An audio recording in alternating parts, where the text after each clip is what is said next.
వాగర్ధావివ సంపృక్తం వాగర్ధ ప్రతిపత్తయే జగత పితరం వందే పార్వతీ పరమేశ్వరం. అందరూ శివుడికి చెందిన వారే. అందుకే మీరు జాగ్రత్తగా గమనించండి, భూత ప్రేత పిశాచాతులు ఉంటాయి, వాటికి కూడా తండ్రి ఎవరు అంటే శంకరుడే. నాకు 10 మంది కొడుకులు ఉన్నారనుకోండి, అందులో 90 ఐఏఎస్లు, ఐపీఎస్లు, ఐఎఫ్ఎస్లు, ఐఆర్ఎస్లు, డాక్టర్లు, ఇంజనీర్లు ఉన్నా ఒకడు జేబు దొంగ అనుకోండి, వాడు నా కొడుకు కాదంటే వీల్లేదు. 90 ప్రయోజకులు అయితే ఒకడు అప్రయోజకుడు కూడా నా కొడుకే. ఎందుకంటే వాడిని కన్నవాణ్ణి నేను. ఈ లోకంలో భూతములు, ప్రేతములు, పిశాచములు ఉన్నాయి అంటే వాటిని కన్నవాడు కూడా ఎవడో ఉండాలి. ఆయన పరమశివుడు తప్ప వేరొకడు ఎలా అవుతాడు? అందుకే ఈ సమస్తమైన భూతగణములకు కూడా తండ్రి ఎవరు అంటే శంకరుడే. అవి కూడా ఎవరి మాట వింటాయి అంటే తండ్రి మాట వింటాయి. కాబట్టి ఆయనతో అనుబంధము లేని వారు ఎవరున్నారు? ఎవరు ఉండరు.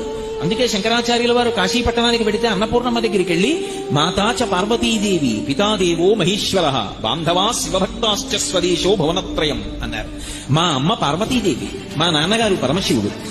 భక్తులందరూ శివ అని నేను అన్నప్పుడు విష్ణువు కాదు అని మీరు అర్థం చేసుకోకూడదు. శివుడికి విష్ణువుకి మధ్య భేదం ఎప్పుడూ చూడరాదు.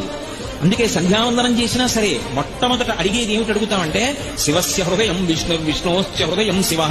శివుని యొక్క హృదయం విష్ణు, విష్ణువు యొక్క హృదయము శివుడు. నా బుద్ధి ఎన్నడూ శివకేశవుల మధ్య భేదములు పాటించకుండుగాక అని అడుగుతాం. నేను శివభక్తాశ్చ అన్నప్పుడు విష్ణు భక్తాశ్చ అని కూడా దానికి అర్థం. కాబట్టి శివభక్తాశ్చ స్వదేశో భువనత్రయం. ఈ లోకంలో ఉన్నటువంటి వాళ్ళందరూ కూడా మా బంధువులే.